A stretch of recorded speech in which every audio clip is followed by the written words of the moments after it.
Hello दोस्तों, आप सभी का स्वागत है मेरे यूट्यूब चैनल में। आज की कहानी है आपके प्यार में भाग 4। सरगम डांस एकेडमी। सरगम धड़कन के साथ वापस अपने फ्लैट पर आ चुकी थी और अंबिका भी उसके पास थी और साइड में खड़ी उसे ही देख रही थी, क्योंकि सरगम इस वक्त वेजिटेबल्स काट रही थी और वो भी इतनी ज़्यादा स्पीड से कि किसी भी वक्त उसकी खुद की उंगली कट सकती थी। आलू का तो वो हाल कर रही थी जैसे आलू से उसकी कोई पर्सनल दुश्मनी हो। अंबिका उसके पास आई और बोली, मैं जानती हूँ तुझे आलू नहीं पसंद, लेकिन आज से पहले तूने आलू कभी ऐसे नहीं काटा। मेरा मतलब है, तुझे आलू में किसी का चेहरा दिखाई दे रहा है क्या?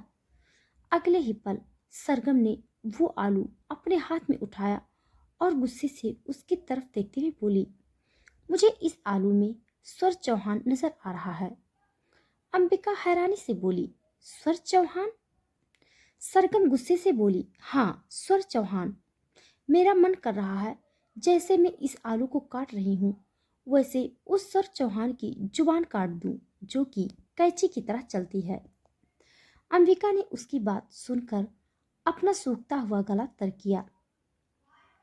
वो उसके सामने ही उसके भाई की जुबान काटने की बात कर रही थी। बस उसकी हिम्मत थी जो उसने सरगम की बात सुन ली और कुछ कहा भी नहीं। वरना वरना तो अपने भाई से प्यार तो वो बहुत करती थी, पर सरगम को खोना भी उसके बस की बात नहीं थी। वो बड़ी मुश्किल से हिम्मत करके कहते हुए बोली, लेकिन हो सकता है ना, जो तेरे और सुर चौहान के बीच चल रहा है वो बस एक गलतफहमी हो, या फिर ऐसे ही कुछ। मतलब हो सकता है ना कि आगे चलकर तुम दोनों के बीच दोस्ती। अभी वो बोल ही रही थी कि सरगम ने गुस्से से उसकी तरफ देखा और बोली, अगर तूने एक लफ्ज भी और कहा ना तो मैं आलू से तेरा सिर फोड़ दूंगी। अंबिका जल्दी से बोली, आलू से सर कैसे फूटता है? सरगम गुस्से से बोली, फोड़ कर दिखाऊं क्या? अंबिका ने तुरंत अपना चेहरा ना में हिलाया और एक बार फिर से हिम्मत करते हुए बोली, लेकिन हो सकता है कि सर चौहान इतना भी बुरा ना हो जितना तू उसे सोच। उसकी बात पूरी होती उससे पहले ही सरगम ने जोर से वो आलू दीवार की तरफ फेंका। वो आलू भी बेचारा बड़ा जिद्दी था। ऐसा लग रहा था जैसे वो आलू आलू नहीं बल्कि कोई पत्थर हो। अगले ही पल वो आलू नीचे जमीन पर गिरा। सरगम जल्दी से उस आलू की तरफ गई और दूसरे ही पल उसने नीचे की तरफ झुककर उस आलू पर जोर से चाकू मारा और उस आलू का कत्ल वहीं पर हो गया। अब उसके दो टुकड़े हो चुके थे। अंबिका एकदम से सहम गई। शुक्र है ये सिर्फ आलू था, उसका भाई नहीं था, वरना आज तो सरगम इतनी गुस्से में थी कि वो उसके भाई के दो टुकड़े कर देती। सरगम गुस्से से उस आलू की तरफ देखते हुए बोली, तुम सोच भी नहीं सकती अंबिका, मुझे उस स्वर चौहान से कितनी नफरत हो रही है। मेरा मन तो कर रहा है कि उसके पास जाऊं, उसके बालों को बुरी तरह से नोच लूं, उसके पेट पर लात मारूं, उसकी गर्दन पर काट लूं, उसके बम पर जोर से अपना पैर मारूं और उसे किसी जहन्नुम में धक्का दे दूं। ये बोलते हुए वो सच में गुस्से से कांप रही थी। उसे अभी तक अपनी गर्दन पर वहां दर्द महसूस हो रहा था जहां पर स्वर ने जोर से उसे बाइट किया था। उसकी बात सुनते हुए अंबिका सच में सरगम और स्वर को इमेजिन करने लगी। उसकी ख्यालों में वो नजारा चल रहा था जहां पर स्वर अपनी जगह पर खड़ा था और सरगम बिल्कुल उसके पीछे खड़ी थी, और सरगम ने जोर से स्वर के बम पर लात मारी और स्वर सीधा जहन्नुम में जा गिरा। अगले ही पल अंबिका कांपते हुए होश में आई और सरगम की तरफ देखते हुए बोली, यार ऐसा तो मत बोल। मेरा मतलब है, हो सकता है ना सच में वो इंसान अच्छा हो। इतना भी बुरा नहीं होगा यार, जितना तू सोच रही है। और तुझे एक बात बताऊं, जिस इंसान से हमें जितनी जल्दी नफरत होती है ना, प्यार भी उसी इंसान से होता है। सरगम गुस्से से उसकी तरफ देखने लगी। अगले ही पल वो भड़कते हुए बोली, आउट। अंबिका हैरानी से बोली, क्या? सरगम ने उसके बिल्कुल करीब आकर उसकी कलाई पकड़ी और उसे लगभग खींचते हुए बाहर दरवाजे तक लेकर गई। अंबिका झट से बोली, अरे यार, तू क्या कर रही है? मुझे क्यों घर से बाहर निकाल रही है? सरगम ने उसे दरवाजे पर खड़ा किया और बोली, देख, तेरे बम पर मैं लात नहीं मार सकती क्योंकि तू मेरी सबसे अच्छी दोस्त है। लेकिन तूने जो बात कही ना, उसके बाद मेरा मन बहुत कर रहा है तेरे बम पे लात मारने का।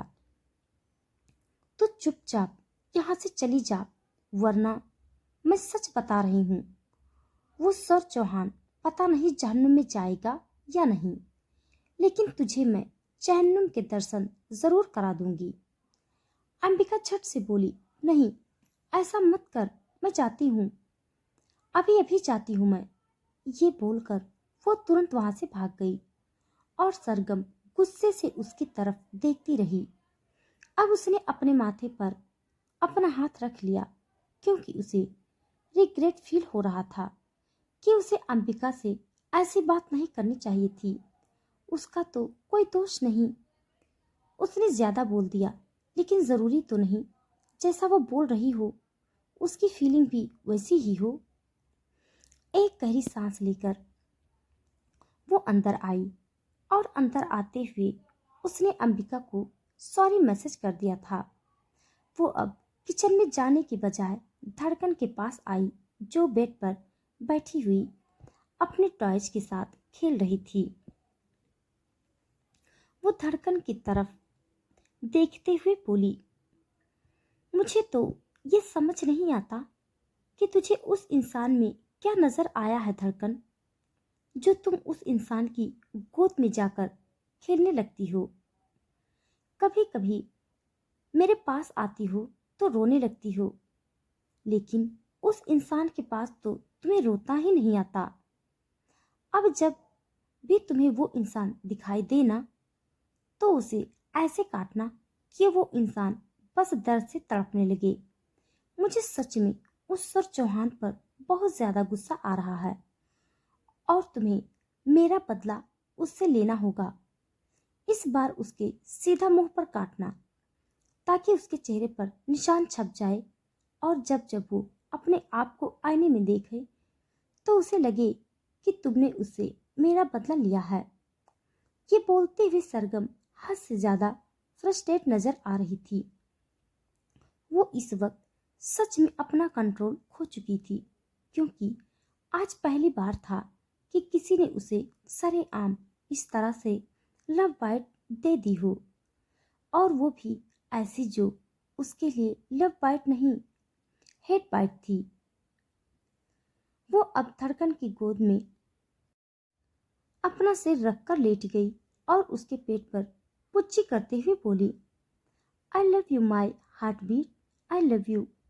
बाकी सब बेकार है, बस एक तुम मेरी जान हो। ये बोलकर वो मुस्कुराई।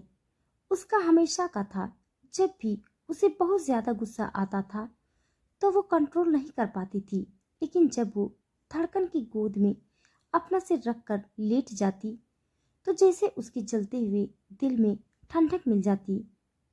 उसका दिमाग जो गर्म होता था वो एकदम से शांत हो जाता। यहाँ सरगम का दिमाग तो शांत हो गया था, लेकिन दूसरी तरफ स्वर का दिमाग अभी भी तप रहा था, क्योंकि वो चौहान मेंसन के हॉल में इधर उधर चक्कर काट रहा था।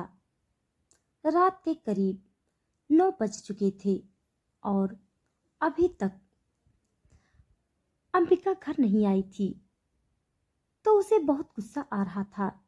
तभी अंबिका की गाड़ी पार्किंग एरिया में आकर रुकी और अंबिका गाड़ी से बाहर निकलकर अंदर की तरफ आई। अंदर आते ही जैसे ही उसकी नजर स्वर पर गई, वो चौंक गई, क्योंकि उसे इस वक्त स्वर बहुत कम ही चौहान मेंशन में दिखने को मिलता था। वो रात को काफी लेट आता था। जैसे ही स्वर की नजर अंबिका पर गई, उसके चेहरे पर भी सख्त एक्सप्रेशन आ गए। अंबिका उसके सामने आकर खड़ी हुई और हल्का सा मुस्कुराकर बोली, ब्रो। जैसे ही उसने कहा, सामने से स्वर बोला, इतनी रात तक कहाँ थी तुम? उसके सवाल पर अंबिका के चेहरे के रंग उड़ गए। वो झट से बोली, वो मैं अपनी एक दोस्त के पास थी ब्रो। मेरा मेरा मतलब है, मेरे कॉलेज में एग्जाम शुरू होने वाले हैं, तो मैं बस ग्रुप स्टडीज। स्वर तुरंत बोला, ओके फाइन, मुझे अपनी उस दोस्त का नंबर दो। अंबिका के चेहरे पर अब पसीना छलकने लगा। वो तो अपनी किसी फ्रेंड के साथ ग्रुप स्टडीज नहीं कर रही थी, तो वो भला स्वर को कोई नंबर कैसे दे सकती थी? लेकिन अब उसके पास और कोई ऑप्शन नहीं था, क्योंकि स्वर अब अगर एक बार उससे सवाल करने लगा था, तो वो उसे तब तक नहीं छोड़ने वाला था जब तक उसका शक दूर नहीं हो जाता। स्वर ने अपना फोन निकाला और अंबिका की तरफ देखते हुए बोला, इस पर अपने फ्रेंड का नंबर डायल करो। अंबिका ने अपनी मुट्ठियां कस ली। स्वर एक बार फिर से बोला, क्या हुआ? अगर तुमसे डायल नहीं होता तो मुझे बताओ, मैं डायल करता हूँ। जैसे ही स्वर ने कहा, अंबिका ने तुरंत उसके हाथों से फोन लिया और बोली, इसकी इसकी कोई जरूरत नहीं है ब्रो, मैं खुद से डायल कर देती हूँ। ये बोलकर वो फोन पर नंबर डायल करने लगी। उसकी तो कोई और फ्रेंड थी ही नहीं, बस एक सरगम ही थी। गहरी सांस लेकर उसने फोन पर सरगम का नंबर डायल किया और फोन स्वर की तरफ बढ़ा दिया। वहीं दूसरी तरफ सरगम, जो इस वक्त अपने फोन पर कैंडी क्रश खेल रही थी, उसके चेहरे पर इस वक्त काफी इंटेंस एक्सप्रेशन थे, क्योंकि वो कैंडी क्रश में अटकी हुई थी। उसकी एक कैंडी क्रश नहीं हो रही थी, जिस पर उसे बहुत ज्यादा गुस्सा आ रहा था। लेकिन तभी बीच में ही उसका फोन बजने लगा। वो गुस्से से बोली, अब ये कमबख्त कौन है? एक तो आजकल लोगों को मैं ही नजर आती हूँ, क्या परेशान करने के लिए? बोलते हुए उसने वो कॉल रिसीव किया और अपने कान से फोन लगाया। वो गुस्से से बोली, हेलो कौन? उसकी आवाज सुनते हुए स्वर की आईब्रो ऊपर की तरफ उठ गई, क्योंकि उसे वो आवाज बेहद जानी पहचानी लगी। वो तुरंत बोला, तुम कौन? सामने से सरगम की आवाज आई, कैटरीना कैफ। तुम बताओ, अब तुम कौन हो? सामने से सलमान खान हो या फिर पीछे से शक्ति कपूर? उसकी बात सुनते हुए स्वर की भौहें तन गई। अंबिका के इस तरह के फ्रेंड्स होंगे, ये उसने बिल्कुल भी नहीं सोचा था। वो गुस्से से बोला, तमीज नहीं है क्या तुम्हारे अंदर? सरगम झट से बोली, नहीं, फिलहाल तो नहीं है, कुछ पल के लिए किसी को रेंट पर दी है। और तुम्हें पता है किसी रेंट पर दी है? खैर, तुम्हें नहीं पता होगा, मैं बताती हूँ तुम्हें। सर चौहान को जानते हो क्या तुम उसे? बड़ा ही बदतमीज करम जला है। अगर मेरे सामने आ जाए ना, तो मैं सच बता रही हूँ, उसे किसी बैगन की तरह भून कर रख दूंगी मैं। इतना तो कोयला नहीं जला होता जितना वो जला हुआ है। एकदम खराब केले की तरह चिपका हुआ इंसान है वो। अब तुम बताओ, तुमने मुझे फोन क्यों किया है? उसकी बातें सुनते हुए स्वर की गुस्से से मुट्ठियां कस चुकी थी और अंबिका उसके एक्सप्रेशन देखकर ही समझ चुकी थी कि सामने से सरगम ने क्या कुछ कहा होगा। वैसे भी गुस्से में उसकी जुबान कुछ भी बोलती थी। और अब तो जो स्वर को लेकर उसका गुस्सा था वो चरम सीमा पर होगा। लेकिन अचानक ही स्वर मुस्कुराया और बोला, मैं अंबिका का भाई हूँ। एक्चुअली वो क्या है कि अंबिका को आने में देरी हो गई, तो मैंने तुमसे फोन करके पूछा कि अंबिका तुम्हारे पास ही थी ना। आई मीन आजकल की लड़कियां, तुम जानती हो, अगर घर वाले थोड़ा खींच कर न रखें तो हाथों से निकल जाती हैं। और मैं अपनी बहन के लिए बहुत ज़्यादा प्रोटेक्टिव हूँ। मैं ये नहीं कह रहा कि वो गलत जा सकती है, बात यह है कि मैं उसे गलत जाने नहीं दूंगा। खैर, तुमसे बात करके अच्छा लगा। ये बोलकर उसने कॉल डिस्कनेक्ट कर दिया और अंबिका की तरफ देखते हुए बोला, तुम्हारी फ्रेंड लगता है काफी नॉटी टाइप की है। आई मीन बातें बड़ी दिलचस्प कर रही थी और वो होगे भी काफी दिलचस्प। अगर मौका मिले तो मुझे मिलवाना, मैं जरूर मिलना चाहूंगा। उसकी बात पर अंबिका ने अपना चेहरा हाँ में हिलाया। स्वर के एक्सप्रेशन से उसे ऐसा लग रहा था जैसे आज तो वो गई, लेकिन अब स्वर की बात सुनकर उसने राहत की एक सांस ली। वो जल्दी से अब अपने कमरे की तरफ भाग गई और स्वर बस उसे जाते हुए देखता रहा। इस वक्त उसका चेहरा गुस्से से कांप रहा था। तभी अब दरवाजे से एक शख्स अंदर आया जो था अभिनव चौहान। अभिनव जो स्वर का छोटा भाई था, वो स्वर के सामने आकर खड़ा हुआ और बोला, हेलो ब्रो, क्या हाल है आपके। स्वर उसकी तरफ देखते हुए बोला, फिलहाल मेरे हाल तो बहुत बढ़िया है, लेकिन किसी और के बिगड़ने वाले हैं। खैर, तुमसे मैं बाद में बात करता हूँ, पहले अपने इम्पोर्टेंट काम खत्म कर लूँ। ये बोलकर वो वहां से चला गया। उसे जाता देख अभिनव खुद से ही बोला, ब्रो के एक्सप्रेशन में ऐसा क्यों लग रहा था जैसे किसी की बहुत भयंकर क्लास लगने वाली है। ऐसा लग रहा था जैसे ब्रो अब किसी की जिंदगी में बम ब्लास्ट करने वाले हैं। वहीं दूसरी तरफ स्वर अब अपनी गाड़ी लेकर चौहान मैंसन से निकल चुका था। गाड़ी में बैठते ही उसने नितेश को कॉल किया। सामने से जैसे ही नितेश ने कॉल रिसीव की, स्वर तुरंत बोला, तुमने सरगम डांस एकेडमी के मालिक के बारे में पता किया है। सामने से नितेश की आवाज आई, जी बॉस, मैंने पता कर लिया है। आई मीन मैंने आपकी कल की मीटिंग भी फिक्स की।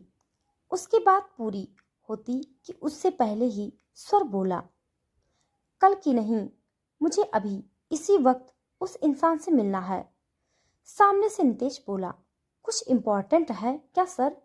मेरा मतलब है ये मीटिंग तो कल भी हो सकती है ना। आज रात को। स्वर उसकी बात बीच में काट कर बोला, तुमसे जितना कहा गया है नितेश, तुम अपना काम करो, और अगर नहीं होता तो कल से ऑफिस आने की कोई ज़रूरत नहीं है।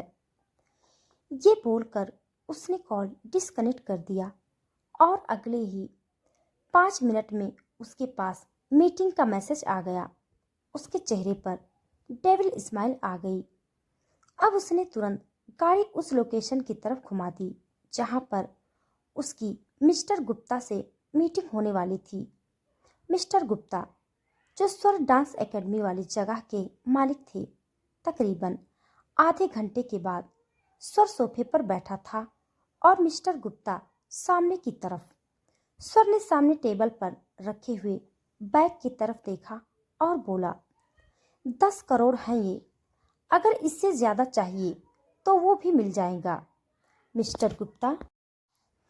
मिस्टर गुप्ता ने तुरंत वो बैग उठाया और बोले, नहीं नहीं, इतना भी लालच अच्छा नहीं होता है मिस्टर चौहान।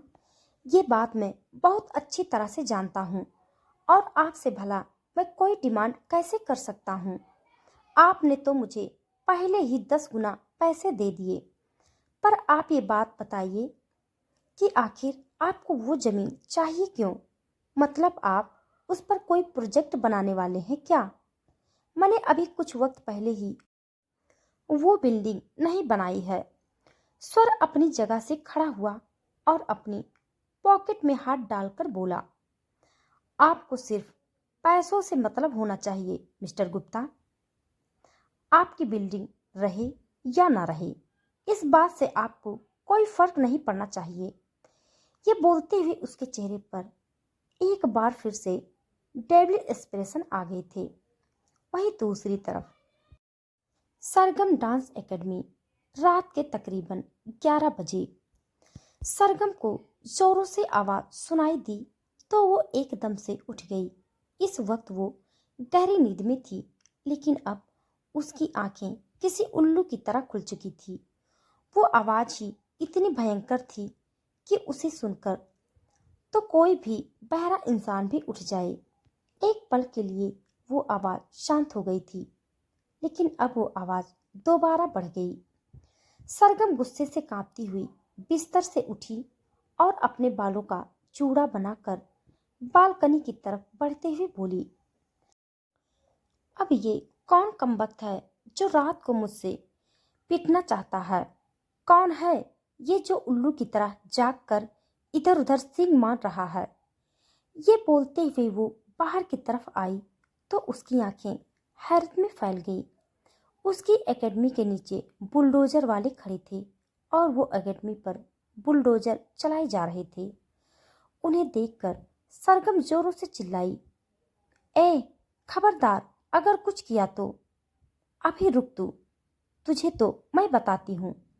ये बोलकर वो जल्दी से अपना दुपट्टा उठाकर स्लीपर पहनकर नीचे की तरफ भागते हुए आई। इस वक्त उसने धड़कन को भी अकेली छोड़ दिया था। कोई सरगम डांस एकेडमी पर बुलडोजर चला रहा था। ये तो वो कैसे बर्दाश्त कर सकती थी? वो बाहर की तरफ आई और उस बुलडोजर वाले की तरफ देखते हुए बोली, नीचे उतर, तुझे तो मैं बताऊं। आधी रात को कहाँ अपने बाप को इधर उधर चला रहा है तू?